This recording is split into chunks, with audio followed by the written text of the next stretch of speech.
Hi everyone, I'm Chris and welcome back to this machine learning course. In this section, we will consider the vanishing gradient problem. So far, we learned how to build neural networks. We've seen that neural networks can be trained using the backpropagation algorithm. This algorithm is a crucial part of the training to determine the gradient of the cost function with respect to the weights. We will show that the gradient with respect to a weight in the output layer has only a few factors according to chain rule. With more and more layers, the gradient of weights of layers closer to the input get more and more factors which are multiplied. If the multiplied factors are mostly smaller than 1, the gradients close to the input layers become very small. This is called the vanishing gradient problem. If the factors are mostly larger than 1, the gradients close to the input become very large. This is called the exploding gradient problem. In this section, we examine the conditions for vanishing and exploding gradients in detail. If a lot of layers are stacked together, we talk about a deep neural network. However, there is no clear definition of how many layers a deep neural network has. We will start by considering a very simple version of a deep neural network. Each layer is just a single neuron. To simplify the notation, we take 4 layers, but you will see how to transfer the results to more deeper neural networks with more layers. So in our example, we have 4 neurons in a row. The corresponding variables are superscripted by 1 to 4.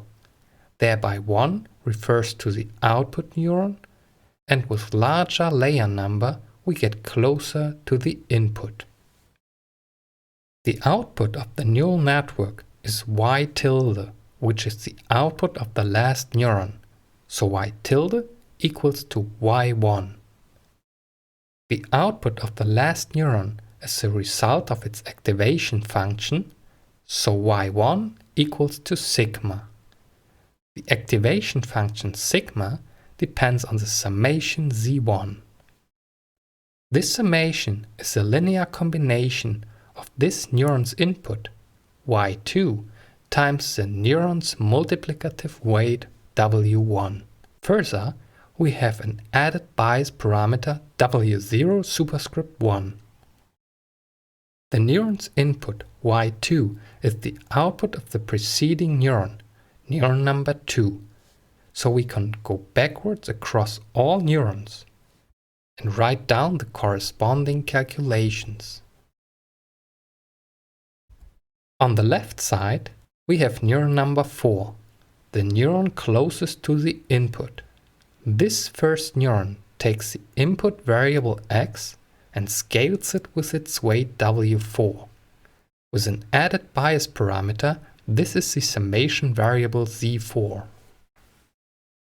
Now, we calculate the gradient of the cost function with respect to the weights. At first, we consider the gradient's first component, which is the derivative of the cost function with respect to the multiplicative weight w1. This weight parameter belongs to the neuron closest to the output. The derivative is calculated according to chain rule.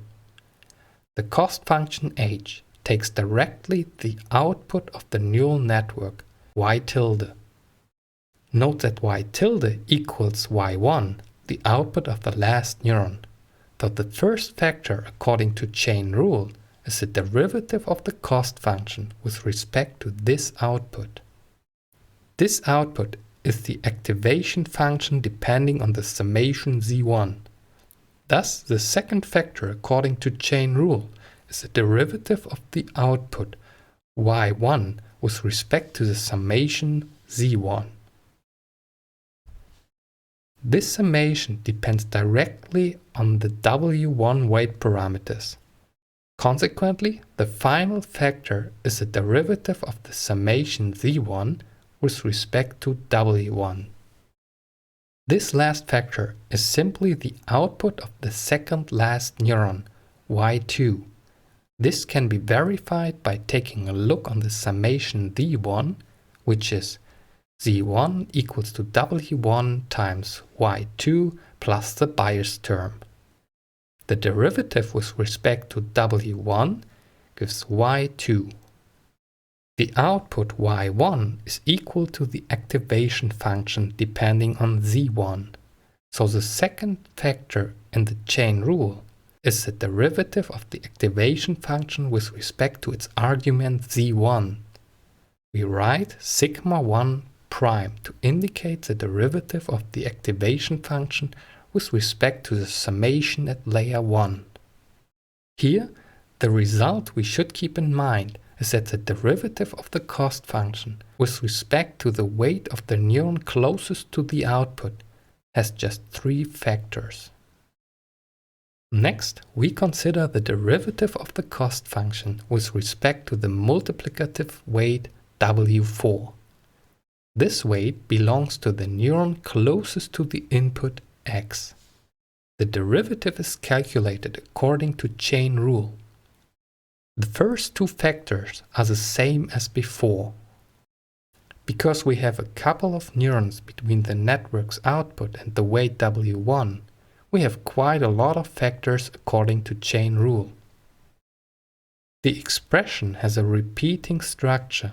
The derivative of a neuron's output with respect to the neuron's summation is followed by the derivative of the summation with respect to the input of this neuron. The derivative of the neuron's output with respect to its summation is the derivative of the activation function. This derivative is abbreviated by sigma prime with a superscript indicating the corresponding neuron layer. The derivatives of the summation with respect to the preceding output used as input is the multiplicative weight factor. This is because this weight is multiplied with the preceding output and the derivative of the constant bias term is 0. So, in total, we have alternating factors sigma prime and w. These are enclosed by the derivative of the cost function with respect to the network's output on the one side. On the other side, we have the input x. The factor x results from the derivative of the summation of the first neuron z4 with respect to the w4 parameter. The sigmoid function is 1 over 1 plus exponential function of minus z. Its derivative was calculated in previous sections. It is a sigmoid function times 1 minus the sigmoid function. This derivative has a limited value range. The maximum is at z equal to 0, where the sigmoid function itself is 1/2. So the derivative is 1/2 times 1 minus 1/2, which is 1/4. The weight parameters w need to be initialized at first to perform a gradient-based minimization. As discussed in a previous section, we need a random initialization of the weights. Initializing the weights according to a standard normal distribution seems a good idea. About 2/3 of the parameter values are in the range of -1 and +1. This is in the transition region of the sigmoid activation function, where the derivative is closer to its maximal value. For much larger values, the derivative would vanish. Then, as we've seen in the equation of the cost function derivative, a weight update cannot be performed because the gradient would vanish. However, for this initialization, most values are smaller than 1. The derivative of the cost function h with respect to a weight parameter has more and more multiplicative factors the closer the weight is to the input. In very deep neural networks, this leads to quite a lot of multiplicative factors. The problem is that most of these factors are smaller than 1.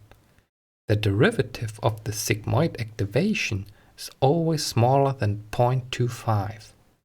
Further, 2/3 of the weight factors are initially in the absolute value smaller than 1 as well. When multiplying a lot of factors, of which most of them are smaller than 1, we will have a very small gradient close to the input. The weight update would not vary the related weights much. Consequently, they cannot be adapted to the data. This is called the vanishing gradient problem. This is one of the reasons why the ReLU activation function is most often preferred in hidden layers of deep neural networks, besides its simplicity to be calculated. Its derivative is not limited by 1/2. Instead, it is just limited by 1.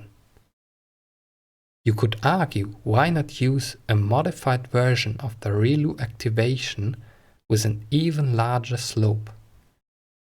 But be careful, the vanishing gradient problem is only one side of the medal. If the derivative of the activation function and the weights are usually larger than 1, a lot of factors larger than 1 are multiplied for gradients of weights close to the input.